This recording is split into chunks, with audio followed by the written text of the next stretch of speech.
Mon général, c'est la première fois que vous acceptez de répondre sur l'écran de la télévision aux questions d'un journaliste. Je voudrais donc essayer ce soir de vous poser les principales questions que la plupart des Français, ceux qui s'apprêtent à voter pour vous, comme ceux qui s'apprêtent à ne pas voter pour vous, aimeraient vous poser s'ils étaient à ma place ce soir. Et je dirais même, aimeraient vous poser depuis bien longtemps et bien avant que la campagne électorale pour la désignation du président de la République ne soit engagée. La première de ces questions sera, si vous le voulez bien, celle-ci. Vous avez écrit en tête du premier tome de vos mémoires de guerre « Toute ma vie, je me suis fait une certaine idée de la France ». Et nous savons que cette certaine idée de la France est élevée et qu'elle est exigeante. Seulement, vous voyez, mon général, les Français ont souvent l'impression que vous vous faites également d'eux une certaine idée, et que cette certaine idée que vous vous faites des Français est très différente de celle que vous vous faites de la France. En d'autres termes, qu'elle est beaucoup moins élevée. Et je crois que les Français, ça ne leur fait pas très plaisir. Cher monsieur, il est vrai que c'est la première fois depuis longtemps que j'ai le plaisir de m'entretenir avec un journaliste en particulier, si j'ose m'exprimer ainsi, car il y a beaucoup de gens qui nous voient et qui nous entendent. Très souvent, j'ai eu devant moi des journalistes par centaines, mais enfin, il est vrai que cette fois-ci, en voilà un. Vous me parlez de l'idée que je me fais de la France, ce n'est pas un sujet nouveau. Il est tout à fait vrai, je dirais que c'est ma raison d'être. Il est tout à fait vrai que depuis toujours et aujourd'hui, je me fais en effet de la France une certaine idée. Je veux dire par là qu'à mon sens, elle est quelque chose de très grand, de très particulier. C'est du reste, je le pense, ressenti par le monde entier. Il y a même là quelque chose d'extraordinaire. Dans nos malheurs, on s'en aperçoit tout de suite. Et quand nous sommes heureux, prospères, glorieux et forts, on s'en aperçoit aussi, dans la mesure où les gens nous regardent avec envie. C'est vrai, la France est une chose, à mes yeux, très considérable, très valable. Et elle doit avoir dans le monde, quel qu'il soit, à toute époque, naturellement d'après les circonstances, elle doit avoir un rôle à elle. Il faut que la France joue son rôle, c'est exact.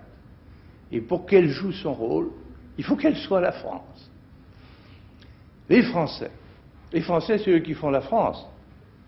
C'est eux qui en sont responsables, de génération en génération. La France, c'est plus que les Français du moment. La France vient de loin, elle est ce qu'elle est maintenant, et puis elle a l'avenir.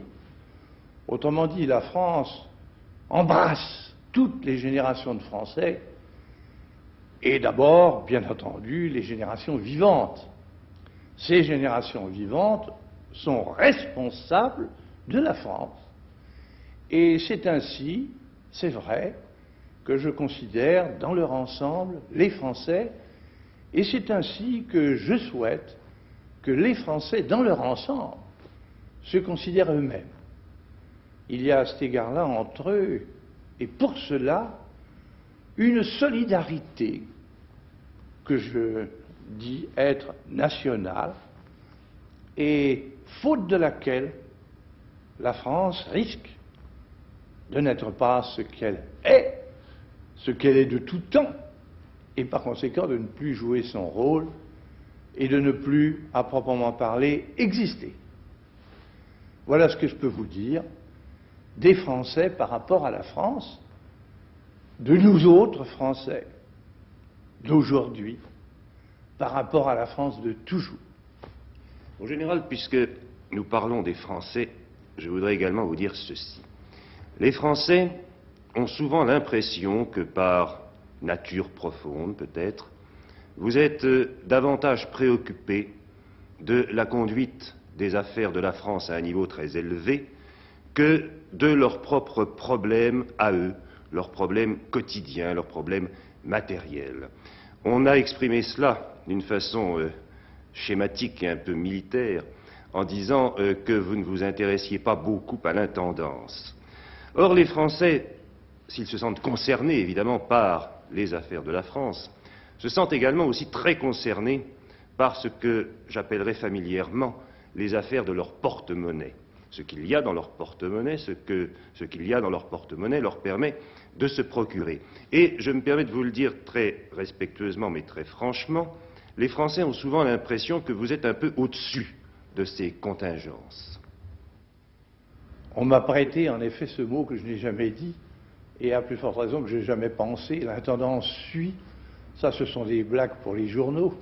Je n'ai pas besoin de vous dire ce que j'entends par là. En réalité, je vous le répète, les Français sont responsables de la France, mais ils sont sur la terre, ils ont leur vie, et pour que la France existe, il faut que les Français existent. Pour que la France soit forte, il faut que les Français soient prospères, autant que possible, bien entendu. Et cela, je le sais, je ne dirais pas mieux que personne, mais certainement autant que personne. Alors voici la question, et notamment la question du jour, la question plus exactement de notre époque, qui est une époque économique et sociale. Il y en a, ce sont les démagogues, tranchons le mot, et il faut bien le dire, ce sont les partis, c'est-à-dire ceux qui caressent les clientèles pour être élus, et souvent les journaux qui caressent les clientèles pour être lus. Alors ceux-là, assez volontiers, et même très volontiers, disent « mais il en faut plus pour un tel, il en faut plus pour un tel, il faut faire davantage pour les ouvriers, il faut faire plus pour les paysans, il faut faire mieux pour les cadres, il faut arroser davantage les fonctionnaires, les agents des services publics, il faut même donner un petit peu plus aux chefs d'entreprise avec un peu d'inflation. Il faut beaucoup plus de logements, il faut beaucoup plus d'autoroutes, il faut beaucoup plus de téléphones, il faut un enseignement encore bien mieux organisé, avec beaucoup plus d'écoles à tous les étages et d'universités, etc., etc. Ça, c'est très commode. C'est vulgairement commode. Ah oui, mon général, mais c'est aussi ce que les Français individuellement se disent. Si vous voulez dire que je ne suis pas sur ce plan-là, vous avez raison. Moi, je suis sur le plan que voici. Il faut que le peuple français soit prospère. Il le faut. Parce que s'il n'est pas prospère, la France, dont nous parlions tout à l'heure, ne pourrait pas jouer son rôle dans le monde d'aujourd'hui. Donc, rien ne m'occupe davantage depuis bien longtemps que la prospérité nationale. Je dirais même, puisque vous avez parlé d'intendance, que ça me fait un peu sourire, car si vous y faites attention, rien de ce qui a été fait d'important au point de vue économique et social depuis la libération n'a été fait excepté par mon gouvernement. Après la libération, c'était le point de vue social immédiat qui l'emportait. Il fallait que nous retrouvions, après cette secousse épouvantable, il fallait que nous trouvions notre équilibre. Alors, mon gouvernement a fait les assurances sociales, les allocations familiales, les nationalisations, les comités d'entreprise, etc. Aujourd'hui, ou plus exactement depuis que je suis revenu, depuis 7 ans, c'est l'économique qui me paraît l'emporter sur tout le reste, parce qu'elle est la condition de tout, et en particulier la condition du progrès social. Ce n'est pas la peine de nous raconter des histoires. Si nous sommes pauvres ou en désordre, économiquement parlant, nous ne progresserons pas socialement. Au contraire, si nous sommes prospères, et à condition bien entendu que l'État fasse son devoir, tous les Français en profitent et en profiteront. Alors justement, mon général, est-ce que nous pourrions essayer un peu de passer en revue ces différents domaines où les Français, quelquefois, pensent que les choses, comme vous dites, ne vont pas aussi bien qu'elles devraient aller? D'abord, le niveau des prix, le niveau de vie des Français. Niveau de vie des Français, pas plus tard que samedi, j'ai donné des chiffres. À mon avis, ils sont éclatants. Depuis 7 ans, je répète que le niveau de vie des Français a augmenté de 3,7% par an. Et que d'après ce qui est décidé par notre 5e plan, et ce qui est devenu possible grâce à nos progrès économiques, le niveau de vie des Français va monter à 4% par an. Ça veut dire que 18 ans après mon retour, le niveau de vie des Français aura doublé. Ce n'est pas si mal. Alors, c'est comme le bonheur, ça existe par comparaison. Par comparaison, avant mon retour, je demande que l'on considère ce qui en était. Ce qui en était, c'était que les prix montaient depuis 1946 jusqu'en 1958, automatiquement en moyenne de 10% par an. Et que tout ce qu'on faisait pour les salaires, pour les traitements et aussi pour les revenus paysans était dévoré à mesure par cette augmentation des prix. Il est parfaitement exact que tout en faisant monter le niveau de vie, comme je le dis, le niveau de vie réel, eh bien, il est parfaitement exact que mon gouvernement a stabilisé les prix, dans toute la mesure où, à notre époque, c'est possible. Au lieu que les prix augmentent de 10% par an, comme c'était le cas avant 1958, ils augmentent maintenant de 2,5% par an. Il n'y a pas un pays d'Europe occidentale où ce soit aussi certain que les prix sont limités dans leur ascension que chez nous. Il n'y en a qu'un, ce sont les États-Unis. Pourquoi? Parce que les États-Unis, grâce à ce qu'on appelle le Gold Exchange Standard, comme vous savez, ont la facilité d'exporter leur inflation. Mais nous n'avons pas cette facilité. Il a donc fallu faire le plan de stabilisation. Je reconnais que ce n'était pas facile, je reconnais qu'il en est résulté des difficultés par-ci, par-là, et notamment au point de vue de l'expansion immédiate, mais maintenant c'est fait. Et par conséquent, c'est sur cette base solide, stable, avec des budgets en équilibre, une monnaie qui ne bouge pas, et des prix, je vous le répète, qui pratiquement n'augmentent pour ainsi dire plus, et qui, comme vous le savez, ne doivent pas augmenter l'année prochaine plus de 1,5% par an. C'est sur cette base-là que notre niveau de vie s'élève et que tout le monde y gagne. Voilà la réalité pour le niveau de vie. Oui, alors, mon général, tout à l'heure, si vous le voulez bien, nous passerons à un certain nombre d'autres questions, comme les routes, le téléphone que vous avez évoqué tout à l'heure, l'enseignement surtout. Mais vous venez de parler du niveau de vie, de l'augmentation du niveau de vie de 3,7% par an. Mais excusez-moi de vous dire qu'il y a des catégories sociales en France qui ont l'impression que ces chiffres, ma foi, ce sont des chiffres moyens, et puis pour elles, le niveau de vie n'augmente pas. Et je pense en particulier aux paysans. Les paysans trouvent que leur niveau de vie n'augmente pas. Ils ont peut-être raison, et même sans doute raison. Il y a incontestablement un malaise paysan, il y a un drame paysan. Vous le savez, ça, mon général. À qui le dites-vous, mon cher Michel Droit? À qui le dites-vous? Le problème de l'agriculture française, comme était hier le problème de l'Algérie et des colonies, comme est aujourd'hui encore, car ce n'est pas réglé tout à fait, le problème de l'enseignement, eh bien c'est un problème énorme que nous avons à régler et dont je prétends que nous le réglons. Et je m'explique. Problème énorme. D'abord, problème national. Au début du siècle, eh bien, il y avait les 2/3 des Français qui étaient des ruraux. Et aujourd'hui, il y en a 20%. Et évidemment, il y en aura moins dans les années prochaines. Cela résulte de ce qu'on appelle l'industrialisation. Nous étions un pays essentiellement agricole, avec une vie agricole, une agriculture d'ailleurs de subsistance, surtout, je veux dire par là que la plupart de nos paysans vivaient sur la terre où ils étaient, soit qu'ils en fussent les propriétaires, soit qu'ils en fussent les locataires, vivaient de ce qu'elles produisaient, de ce que produisait leur exploitation. Il y avait un petit peu de surplus, Alors, ils le vendaient pour acheter ce qu'ils ne pouvaient pas produire eux-mêmes, ce qui était en réalité très peu de choses. Au point de vue national, à cause de l'industrialisation, problème immense, puisqu'il s'agit d'un transfert colossal de population de notre agriculture à notre industrie. Ce transfert, naturellement, on peut le trouver regrettable. On peut en avoir du chagrin.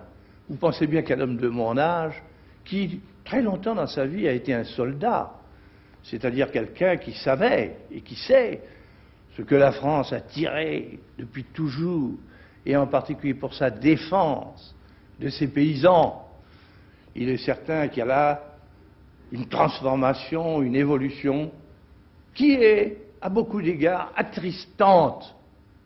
Mais c'est comme ça. Et le fait étant ce qu'il est, la question est que la nation s'en accommode et que cette évolution nationale se fasse dans les meilleures conditions possibles. Voilà au point de vue national comment se pose le problème paysan. Transfert d'une partie énorme de la population française de l'agriculture à l'industrie. Vous pensez bien que ça ne peut pas aller sans secousse, sans difficulté, sans chagrin. Et puis alors il y a un problème propre à l'agriculture, parce que maintenant l'agriculture, elle est au milieu d'un monde économique qui pour elle est complètement nouveau. Elle est dans un monde de production, de productivité, d'outillage, de marché, qu'elle ne connaissait pas du tout autrefois. Autrefois, je répète, c'était l'agriculture de subsistance. On vivait chacun où on était, avec ce qu'on produisait, et puis voilà, c'est plus possible. Il faut produire ce qu'il faut produire.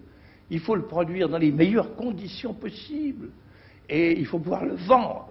Voilà comment se pose la question à l'agriculture. Enfin, il y a naturellement une question infiniment respectable et qui se pose à chacun de nos agriculteurs. C'est la vie chez lui. Car là aussi, tout s'est transformé.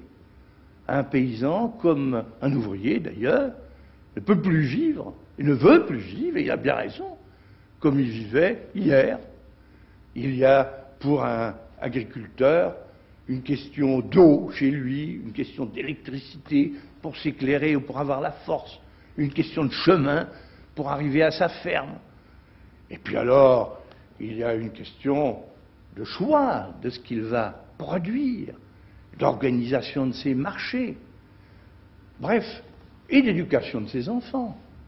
Bref, il y a une transformation complète au point de vue national, au point de vue agricole et au point de vue individuel pour nos paysans. Alors que fait l'État à l'heure qu'il est? L'État a pris le problème corps à corps. Et il n'avait pas pris corps à corps avant que je ne revienne. Sauf cependant quelque chose de très important qui avait été fait en 1945 par mon gouvernement et qui s'appelait la loi sur le fermage. Je passe. Depuis que je suis revenu, qu'est-ce qu'on a fait?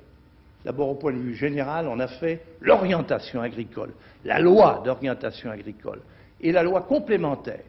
Et alors, pour transformer l'agriculture, on a appliqué une part très considérable des revenus collectifs, des revenus de l'État. Je vous dirais par exemple, je vous cite ces chiffres, que pour soutenir les marchés agricoles, c'est-à-dire pour soutenir les prix à l'intérieur et pour aider à vendre à l'extérieur par des subventions, eh bien, on donnait 500 millions par an, je parle de nouveaux francs, quand je suis arrivé. Actuellement, on donne 2 milliards, c'est-à-dire 4 fois plus. Et pour ce qui est du social, de tout ce qui est social dans la matière agricole et pour l'agriculture, on donnait, quand je suis arrivé, 1,4 milliard. On donne aujourd'hui 7 milliards. Je parle du budget de 65, c'est-à-dire 5 fois davantage. Enfin, il est vrai que nous avons voulu, que mon gouvernement et moi-même avons voulu et voulons, pour compléter cette transformation, pour aider à cette transformation, notamment en ce qui concerne le revenu agricole, que le marché commun soit ouvert. Nous y reviendrons, s'il vous plaît, tout à l'heure, ou même quand vous voudrez. Mais il est vrai qu'il y a eu des secousses dans le revenu agricole, comment en aurait-il été autrement? Mais il est vrai aussi que notre cinquième plan, car il ne faut pas l'oublier, nous avons un plan, c'est une loi. Eh bien, notre cinquième plan prévoit que de tous les revenus des Français, des revenus de toutes les catégories de Français, ce sont les revenus agricoles qui, dans les 5 prochaines années, doivent être augmentés le plus. Voilà ce qui est fait pour notre agriculture, par comparaison avec ce qui était fait autrefois. Mon général, je vous remercie. Tout à l'heure, en parlant des paysans, vous avez évoqué le problème de l'éducation. Il faisait partie des questions que je voulais vous poser. Je vous dirais, pour l'éducation, notre enseignement agricole, tel qu'il est organisé actuellement, en 1965, il n'y a plus de professeurs pour l'enseignement agricole qu'il n'y avait d'élèves en 1957. Voilà la réalité.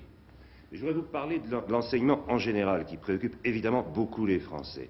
Je dois dire que les Français sont absolument effarés par l'abondance des réformes de l'enseignement. Ils sont complètement perdus. Quand on est père de famille, soi-même, on est complètement perdu.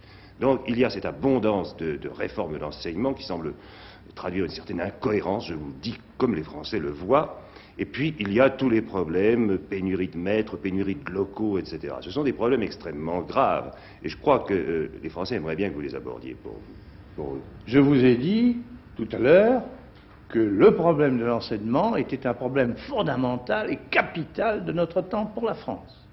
Je veux dire par là, d'abord, que tout exige que l'enseignement soit ouvert à tous les Français et le soit à tous les étages. Non seulement parce que c'est juste, mais aussi pour l'intérêt national. Car dans tout ça, c'est l'intérêt national qu'il faut voir aussi. Eh bien, l'intérêt national exige que les cadres de la nation, les petits, les moyens, les cadres élevés, tous les cadres, puissent être puisés dans la nation tout entière, dans la jeunesse française tout entière, et que par conséquent, il faut lui ouvrir l'accès à tous les degrés de l'enseignement. C'est ce que l'on fait. Et bien sûr, ça exige des constructions d'écoles énormes, ça exige un recrutement de professeurs à la même dimension, et ça exige une scolarisation totale de notre jeunesse. C'est cet effort-là qui est en cours. Savez-vous que quand je suis arrivé en 1958, eh bien le budget d'avant prévoyait, pour ce qui est des dépenses concernant l'enseignement tout entier, 9% du revenu du produit, ou plus exactement du budget français. Eh bien, actuellement, il est de 17%. Voilà des chiffres. Ceci donne la mesure de l'effort qui a été accompli. Car avant ce retour, on n'avait accompli rien du tout. On dit, pourquoi vous n'avez pas fait assez d'écoles? Pourquoi vous n'avez pas assez recruté de maîtres? Les gens qui nous disent ça, ils se sont traînés à ce qu'ils appelaient le pouvoir, et qui n'en était pas un, pendant 12 ans, après mon départ en 1946. Qu'est-ce qu'ils ont fait? Quelles écoles ont-ils faites? Quels professeurs ont-ils recrutés en masse? En réalité, le problème était entier. Ils n'avaient rien fait et ils n'avaient rien prévu. D'ailleurs, c'est tout naturel. Qu'est-ce qu'ils pouvaient prévoir et qu'est-ce qu'ils pouvaient faire avec leur régime des partis? Mais voilà où on en est pour l'enseignement. C'est une œuvre qui n'est pas terminée et qui se poursuit. Et je crois que le plus fort est fait. Vous avez vous-même, mon général, tout à l'heure, dans ce tableau préliminaire, évoqué le problème des routes, des autoroutes en particulier, le problème du téléphone. J'aimerais que vous y reveniez quand même brièvement, parce que le téléphone, c'est devenu un lieu commun, ça ne marche pas en France incontestablement. Oh, bah alors, vous savez, en 1957, j'ai vu les chiffres, et je les ai même vus avant de causer avec vous. Eh bien, on a fait, en 1957, on a ajouté au nombre des postes téléphoniques français, on en a ajouté 114 000. Bon. Eh bien, en 1965, on en a ajouté 210 000. Voilà. Et j'ajoute que dans le cinquième plan, comme peut-être vous le savez, il y a un effort très considérable qui est prévu pour accélérer ce développement du téléphone que tout le monde demande aujourd'hui, y compris d'ailleurs nos campagnes. Et ceci, du reste, est le signe évident de l'accroissement de notre prospérité. Et les routes, mon général, les autoroutes. Les routes. Quand je suis arrivé, il y avait 77 km d'autoroutes. Voilà ce qu'on avait fait comme autoroute en France sous le régime des partis. 77 kilomètres. Eh bien, il y en a actuellement 522 kilomètres. Et dans le 5e plan, il est prévu qu'on en rajoute 1800 kilomètres. À l'heure qu'il est, il n'y a pas un pays d'Europe occidentale qui fait plus de kilomètres d'autoroute que nous le faisons. Je crois qu'il y a un dernier problème également qu'il faudrait aborder, si vous le voulez bien, parce que ça c'est aussi un problème d'intérêt immédiat pour les Français, c'est celui du logement. Les Français incontestablement s'estiment mal logés, estiment avoir des difficultés, et à juste titre, bien souvent. Ils ont parfaitement raison. Ce n'est pas encore une question qui soit résolue, mais néanmoins elle a fait des progrès évidents. Et je m'en vais vous en donner des chiffres. Je vous dirai par exemple que pendant les 7 ans qui ont précédé mon retour, on a fait, je me suis fait donner des chiffres précis et je les ai vérifiés, on a fait 1 370 000 logements. Voilà ce qu'on a fait en France pendant 7 ans avant mon retour. Et depuis mon retour, on a fait 2 400 000 logements pendant les 7 ans qui ont suivi mon retour. Et ça augmente, car à l'heure qu'il est, on en est au rythme de 400 000 logements par an. Et rien n'empêche de penser, et j'en suis convaincu, que l'on va arriver dans 1, 2, 3 ans à 500 000 logements par an. Voilà des chiffres et des réalités. Ces logements coûtent cher souvent. Ces logements coûtent cher. C'est pourquoi d'ailleurs l'effort actuel, comme vous le savez, l'effort de l'État, est dirigé surtout sur les logements sociaux. C'est là la part la plus considérable de l'effort de l'État en ce qui concerne le logement. C'est parfaitement exact. Mon général, je crois qu'il nous reste encore 2 minutes et demie. Je voudrais que vous disiez quand même quelques mots de la recherche scientifique, qui est un sujet difficile, enfin un problème difficile. Capital. Que de choses, pour ne pas dire tout, qui dépendent de la recherche scientifique. En 1957, on donnait 2% de notre budget à la recherche scientifique publique, c'est-à-dire ce que fait l'État pour la recherche. Eh bien, en 1965, on a donné 6%. Et on va l'augmenter encore dans les années qui viennent. Tout ça dont nous avons parlé, eh bien, je ne l'ai pas fait tout seul. Je l'ai fait avec un gouvernement. Et je l'ai fait avec un parlement. Seulement, voilà, ce gouvernement en était un, et il a duré. Et ce parlement a joué son rôle. C'est-à-dire, non point, il ne s'est pas perdu dans des agitations politicienne, il s'est concentré sur sa tâche législative. Voilà comment, je le pense, en 7 ans, nous avons largement réussi. Il faut poursuivre, et c'est là tout le problème. Mon général, je vous remercie, et puisque vous avez accepté de revenir demain devant les caméras de la télévision, je vous donne rendez-vous, et si vous le voulez bien, nous parlerons demain de la France par rapport au monde. Cher Michel Droit, très volontiers, c'est entendu.